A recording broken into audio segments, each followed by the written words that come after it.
Chapter 12. The Norah Creina. I love to recall the glad monotony of a Pacific voyage, when the trades are not stinted, and the ship, day after day, goes free.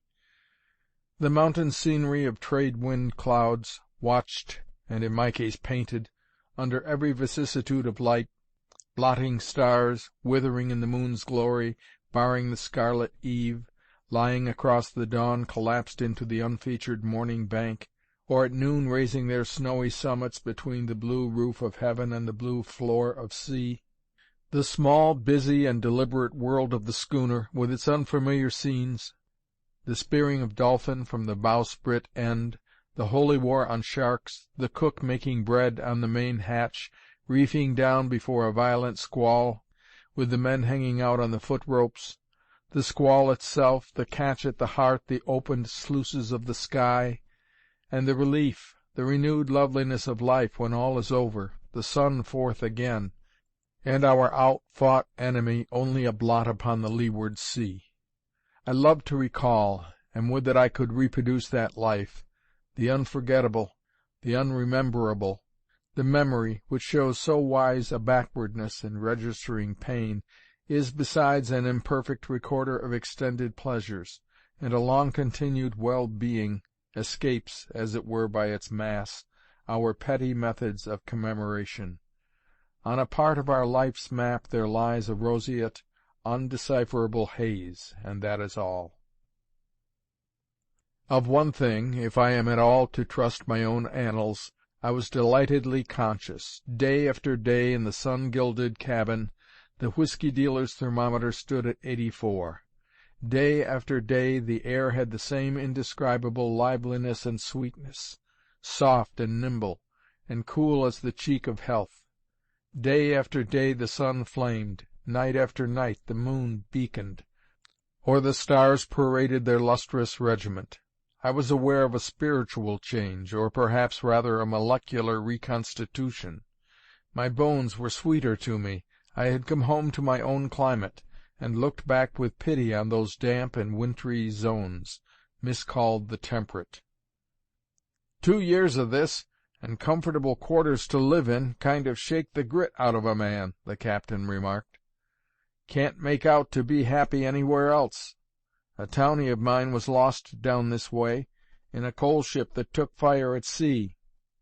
He struck the beach somewhere in the Navigators, and he wrote to me that when he left the place it would be feet first. He's well off, too, and his father owns some coasting craft down east, but Billy prefers the beach, and hot rolls off the breadfruit trees. A voice told me I was on the same track as Billy. But when was this? Our outward track in the Norah Creina lay well to the northward, and perhaps it is but the impression of a few pet days which I have unconsciously spread longer, or perhaps the feeling grew upon me later, in the run to Honolulu. One thing I am sure. It was before I had ever seen an island worthy of the name that I must date my loyalty to the South Seas. The blank sea itself grew desirable under such skies, and wherever the trade wind blows, I know no better country than a schooner's deck. But for the tugging anxiety as to the journey's end, the journey itself must thus have counted for the best of holidays. My physical well-being was overproof.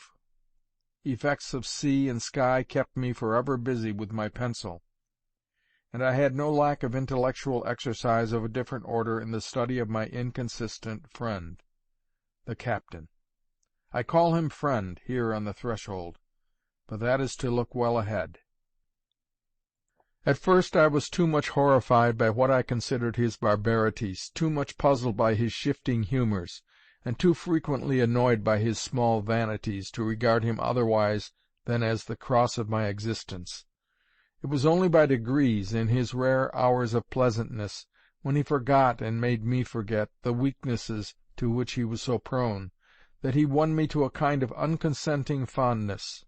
Lastly, the faults were all embraced in a more generous view. I saw them in their place, like discords in a musical progression, and accepted them and found them picturesque, as we accept and admire in the habitable face of nature, the smoky head of the volcano, or the pernicious thicket of the swamp. He was come of good people down east, and had the beginnings of a thorough education. His temper had been ungovernable from the first, and it is likely the defect was inherited, and the blame of the rupture not entirely his. He ran away at least to sea, suffered horrible maltreatment, which seemed to have rather hardened than enlightened him, ran away again to shore in a South American port, proved his capacity and made money, although still a child, fell among thieves and was robbed, worked back a passage to the States, and knocked one morning at the door of an old lady, whose orchard he had often robbed. The introduction appears insufficient, but Nares knew what he was doing. The sight of her old neighborly depredator, shivering at the door in tatters, the very oddity of his appeal, touched a soft spot in the spinster's heart. "I always had a fancy for the old lady," Nares said, "even when she used to stampede me out of the orchard, and shake her thimble and her old curls at me out of the window as I was going by. I always thought she was a kind of pleasant old girl. Well, when she came to the door that morning, I told her so, and that I was stone broke, and she took me right in, and fetched out the pie. She clothed him, taught him, and had him to sea again in better shape, welcomed him to her hearth on his return from every cruise, and when she died bequeathed him her possessions. She was a good old girl," he would say. "I tell you, Mr. Dodd, it was a queer thing to see me and the old lady talking a pasear in the garden, and the old man scowling at us over the pickets. She lived right next door to the old man, and I guess that's just what took me there. I wanted him to know that I was badly beat, you see, and would rather go to the devil than to him. What made the dig harder, he had quarreled with the old lady about me and the orchard. I guess that made him rage. Yes, I was a beast when I was young, but I was always pretty good to the old lady." Since then he had prospered, not uneventfully, in his profession. The old lady's money had fallen in during the voyage of the Gleaner, and he was now, as soon as the smoke of that engagement cleared away, secure of his ship. I suppose he was about 30, a powerful, active man with a blue eye, a thick head of hair about the color of oakum and growing low over the brow, clean-shaved, and lean about the jaw, a good singer, a good performer on that sea instrument, the accordion, a quick observer, a close reasoner, when he pleased, of a really elegant address, and when he chose, the greatest brute upon the seas. His usage of the men, his hazing, his bullying, his perpetual fault-finding for no cause, his perpetual and brutal sarcasm, might have raised a mutiny in a slave galley. Suppose the steersman's eye to have wandered. "You little mutton-faced Dutchman," Nares would bawl, "you want a booting to keep you on your course. I know a little city-front slush when I see one. Just you glue your eye to that compass, or I'll show you round the vessel at the butt end of my boot." Or suppose a hand to linger aft, whither he had perhaps been summoned not a minute before. "Mr. Daniels, will you oblige me by stepping clear of that main-sheet?" the captain might begin with truculent courtesy. "Thank you. And perhaps you'll be so kind as to tell me what the hell you're doing on my quarter-deck. I want no dirt of your sort here. Is there nothing for you to do? Where's the mate? Don't you set me to find work for you, or I'll find you some that will keep you on your back a fortnight." Such allocutions, conceived with a perfect knowledge of his audience, so that every insult carried home, were delivered with a mien so menacing, and an eye so fiercely cruel, that his unhappy subordinates shrank and quailed. Too often violence followed. Too often I have heard and seen and boiled at the cowardly aggression, and the victim, his hands bound by law, has risen again from deck and crawled forward stupefied, I know not what passion of revenge in his wronged heart. It seems strange I should have grown to like this tyrant. It may even seem strange that I should have stood by and suffered his excesses to proceed. But I was not quite such a chicken as to interfere in public, for I would rather have a man or two mishandled than one half of us butchered in a mutiny and the rest suffer on the gallows. and in private I was unceasing in my protests. "Captain," I once said to him, appealing to his patriotism, which was of a hearty quality, "this is no way to treat American seamen. You don't call it American to treat men like dogs?" "Americans?" he said grimly. "Do you call these Dutchmen and scattermooshes Americans? I've been 14 years to sea, all but one trip under American colors, and I've never laid eye on an American foremast hand. There used to be such things in the old days, when $35 were the wages out of Boston, and then you could see ships handled and run the way they want to be. But that's all past and gone, and nowadays the only thing that flies in an American ship is a belaying pin. You don't know. You haven't a guess. How would you like to go on deck for your middle watch, 14 months on end, with all your duty to do and everyone's life depending on you, and expect to get a knife ripped into you as you come out of your stateroom, or be sandbagged as you pass the boat, or get tripped into the hold if the hatches are off in fine weather? That kind of shakes the starch out of the brotherly love and New Jerusalem business. You go through the mill, and you'll have a bigger grudge against every old shellback that dirties his plate in 3 oceans than the Bank of California could settle up. No, it has an ugly look to it, but the only way to run a ship is to make yourself a terror." "Come, Captain," said I, "there are degrees in everything. You know American ships have a bad name. You know perfectly well if it wasn't for the high wage and the good food, there's not a man would ship in one if he could help. And even as it is, some prefer a British ship, beastly food and all." "Oh, the lime juicers," he said. "There's plenty booting in lime juicers, I guess, though I don't deny but what some of them are soft." And with that he smiled like a man recalling something. "Look here, that brings a yarn in my head," he resumed, "and for the sake of the joke I'll give myself away. It was 1874. I shipped mate in the British ship Maria, from Frisco to Melbourne. She was the queerest craft in some ways that ever I was aboard of. The food was a caution. There was nothing fit to put your lips to, but the lime juice, which was from the end bin, no doubt. It used to make me sick to see the men's dinners, and sorry to see my own. The old man was good enough, I guess. Green was his name, a mild, fatherly old galoot. But the hands were the lowest gang I ever handled, and whenever I tried to knock a little spirit into them, the old man took their part. It was Gilbert and Sullivan on the high seas, but you bet I wouldn't let any man dictate to me. "You give me your orders, Captain Green," I said, "and you'll find I'll carry them out. That's all you've got to say. You'll find I do my duty," I said. "How I do it is my lookout. There's no man born that's going to give me lessons."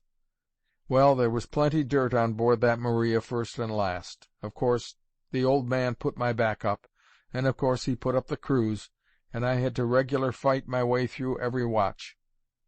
The men got to hate me, so's I would hear them grit their teeth when I came up.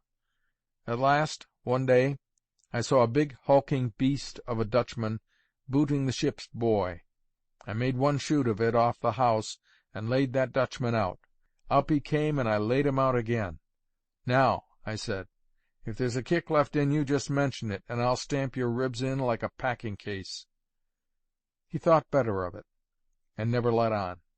Lay there as mild as a deacon at a funeral, and they took him below to reflect on his native Dutchland. One night we got caught in rather a dirty thing, about 25 south. I guess we were all asleep, for the first thing I knew there was the foreroyal gone. I ran forward, bawling blue hell, and just as I came by the foremast, something struck me right through the forearm and stuck there. I put my other hand up, and by George, it was the grain. The beasts had speared me like a porpoise. "Captain," I cried. "What's wrong?" says he. "They've grained me," says I. "Grained you?" says he. "Well, I've been looking for that." "And by God," I cried, "I want to have some of these beasts murdered for it." "Now, Mr. Nares," says he, "you better go below. If I had been one of the men, you'd have got more than this. And I want no more of your language on deck. You've cost me my foreroyal already," says he, "and if you carry on, you'll have the 3 sticks out of her." That was old man Green's idea of supporting officers. But you wait a bit, the cream's coming. We made Melbourne right enough, and the old man said, 'Mr. Nares, you and me don't draw together. You're a first-rate seaman, no mistake of that, but you're the most disagreeable man I ever sailed with, and your language and your conduct to the crew I cannot stomach. I guess we'll separate.' I didn't care about the berth, you may be sure, but I felt kind of mean, and if he made one kind of stink, I thought I could make another. So I said I would go ashore and see how things stood. Went, found I was all right, and came aboard again on the top rail. 'Are you getting your traps together, Mr. Nares?' says the old man. 'No,' says I don't know as we'll separate much before Frisco.' 'At least,' I said, 'it's a point for your consideration. I'm very willing to say good-bye to the Maria, but I don't know whether you'll care to start me out with 3 months' wages.' He got his money-box right away. 'My son,' says he, 'I think it cheap at the money.' He had me there." It was a singular tale for a man to tell of himself, above all in the midst of our discussion, but it was quite in character for Nares. I never made a good hit in our disputes. I never justly resented any act or speech of his, but what I found it long after carefully posted in his day-book and reckoned, here was the man's oddity, to my credit. It was the same with his father, whom he had hated. He would give a sketch of the old fellow, frank and credible, and yet so honestly touched that it was charming. I have never met a man so strangely constituted, to possess a reason of the most equal justice, to have his nerves at the same time quivering with petty spite, and to act upon the nerves and not the reason. A kindred wonder in my eyes was the nature of his courage. There was never a braver man. He went out to welcome danger. An emergency, came it never so sudden, struck him like a tonic. And yet, upon the other hand, I have known none so nervous, so oppressed with possibilities, looking upon the world at large, and the life of a sailor in particular, with so constant and haggard a consideration of the ugly chances. All his courage was in blood, not merely cold, but icy with reasoned apprehension. He would lay our little craft rail under, and hang on in a squall, until I gave myself up for lost, and the men were rushing to their stations of their own accord. "There," he would say, "I guess there's not a man on board would have hung on as long as I did that time.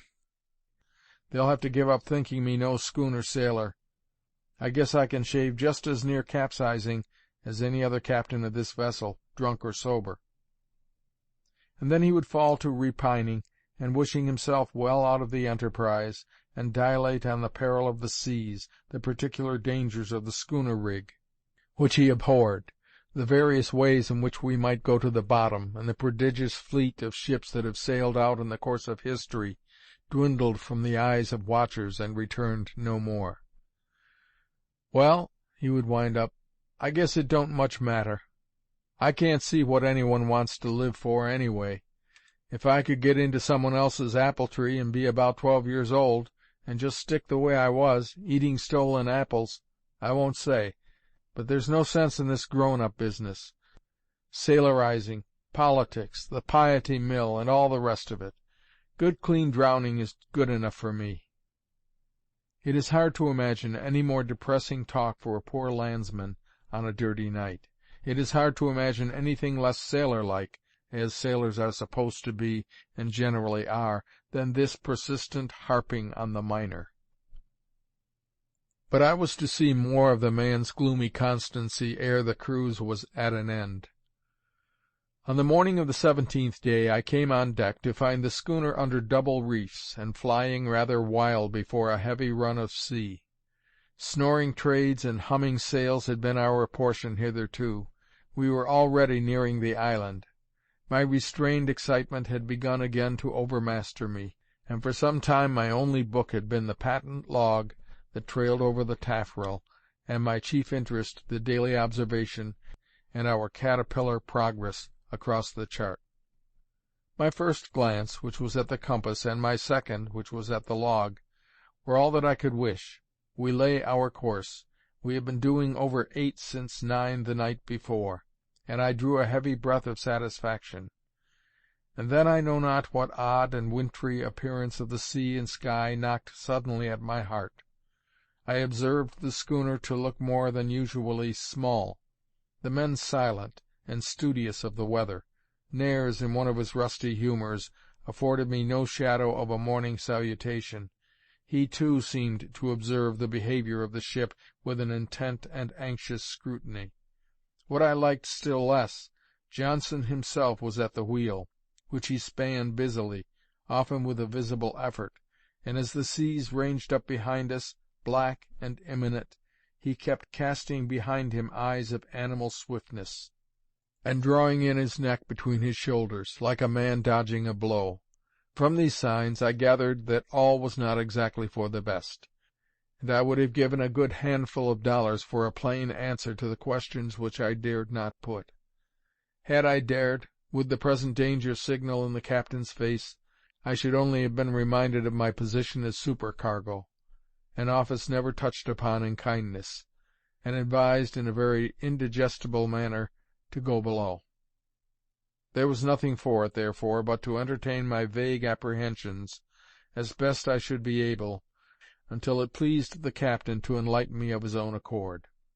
This he did sooner than I had expected, as soon, indeed, as the Chinaman had summoned us to breakfast, and we sat face to face across the narrow board. "See here, Mr. Dodd," he began, looking at me rather queerly, "here is a business point arisen. This sea's been running up for the last 2 days, and now it's too high for comfort.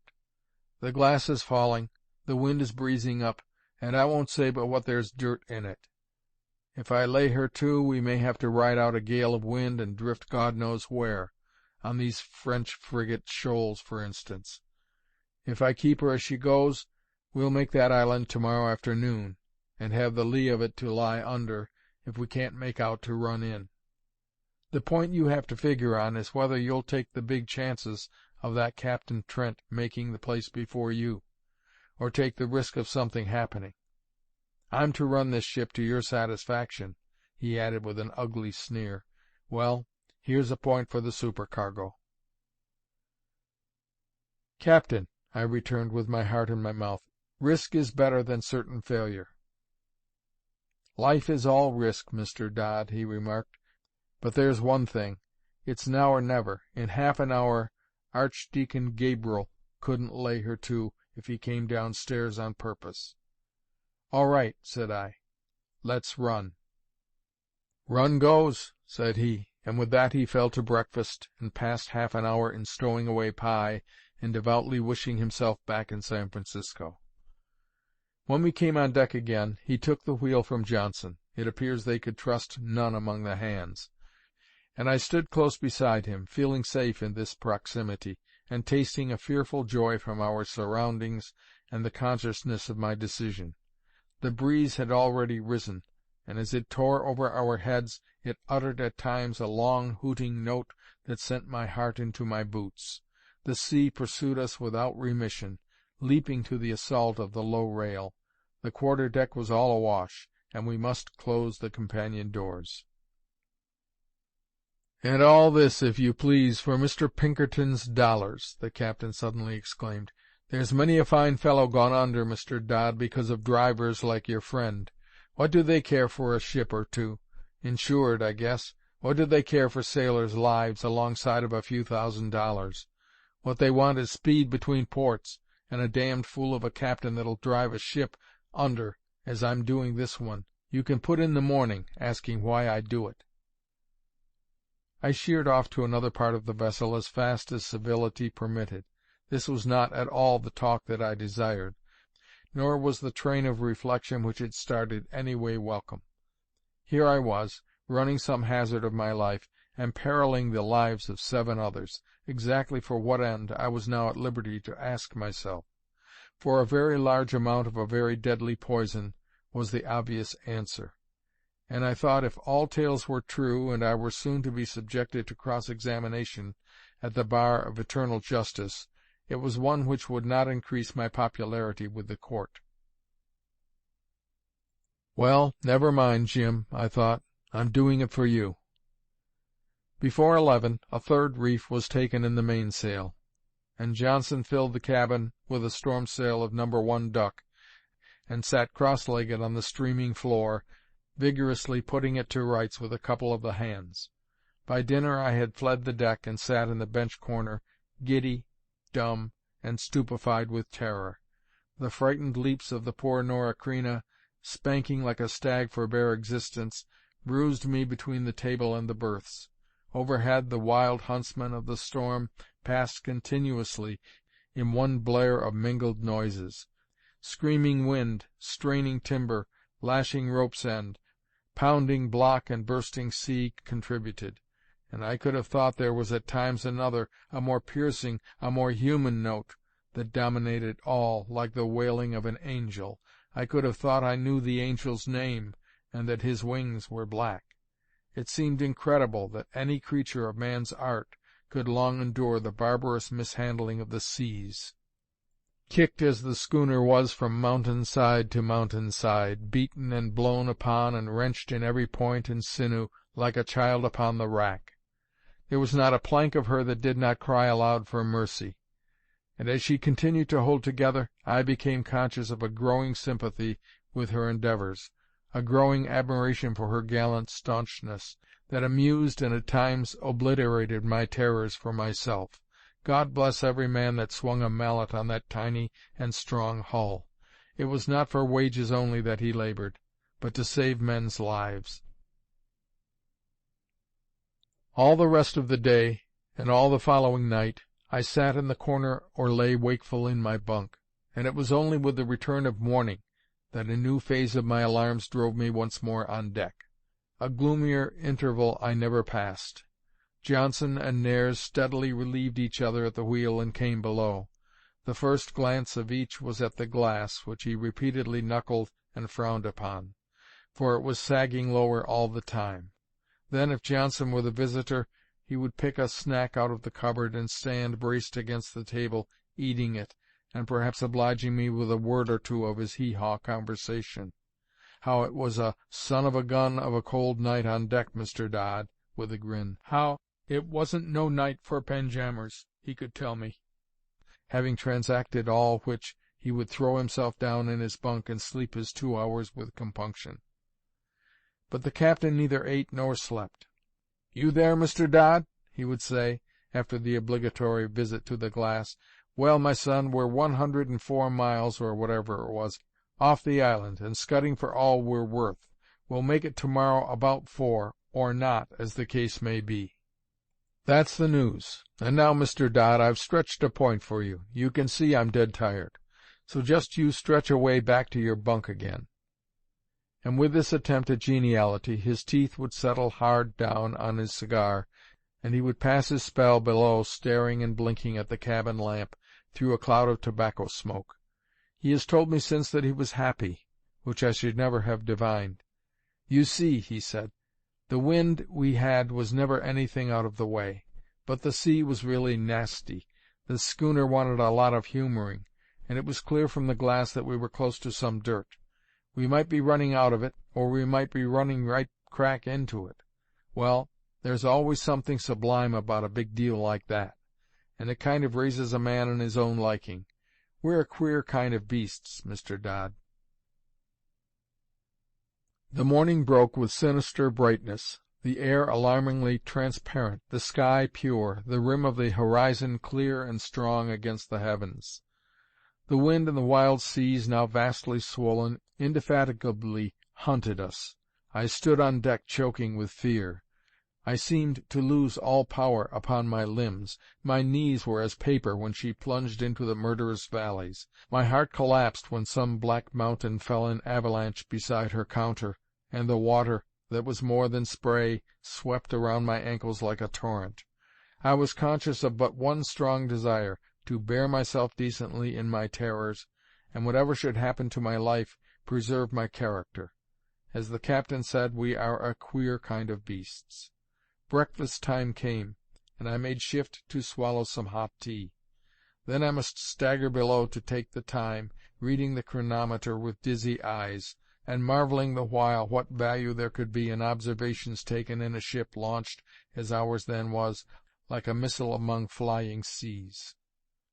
The forenoon dragged on in a grinding monotony of peril, every spoke of the wheel a rash but an obliged experiment, rash as a forlorn hope, needful as the leap that lands a fireman from a burning staircase.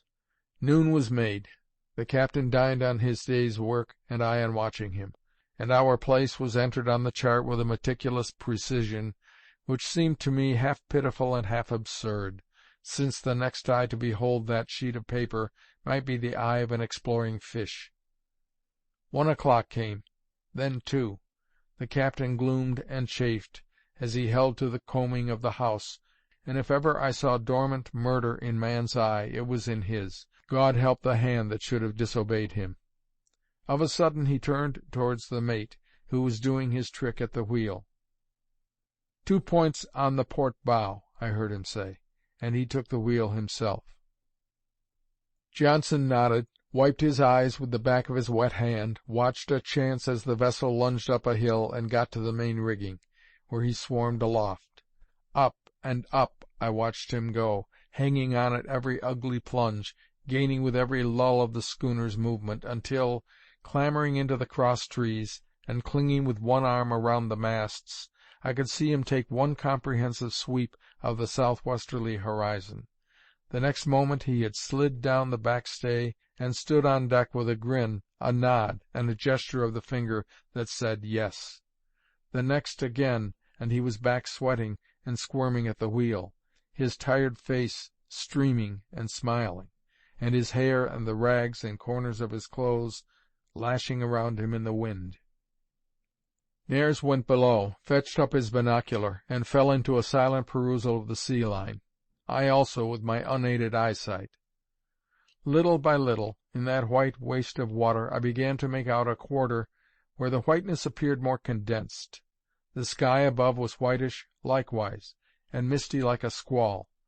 And little by little there thrilled upon my ears a note deeper and more terrible than the yelling of the gale, the long, thundering roll of breakers. Nares wiped his night-glass on his sleeve and passed it to me, motioning, as he did so, with his hand. An endless wilderness of raging billows came and went and danced in the circle of the glass. Now and then a pale corner of sky, or the strong line of the horizon, rugged with the heads of waves. And then of a sudden, come and gone ere I could fix it, with a swallow's swiftness, one glimpse of what we had come so far and paid so dear to see. The masts and rigging of a brig pencilled on heaven, with an ensign streaming at the main, and the ragged ribbons of a topsail thrashing from the yard. Again and again, with toilful searching, I recalled that apparition. There was no sign of any land. The wreck stood between sea and sky, a thing the most isolated I had ever viewed. But as we drew nearer, I perceived her to be defended by a line of breakers which drew off on either hand, and marked, indeed, the nearest segment of the reef. Heavy spray hung over them like a smoke, some 100 feet into the air, and the sound of their consecutive explosions rolled like a cannonade. In half an hour we were close in. For perhaps as long again we skirted that formidable barrier toward its farther side, and presently the sea began insensibly to moderate and the ship to go more sweetly. We had gained the lee of the island, as for form's sake I may call that ring of foam and haze and thunder, and shaking out a reef, wore ship and headed for the passage. Chapter 12.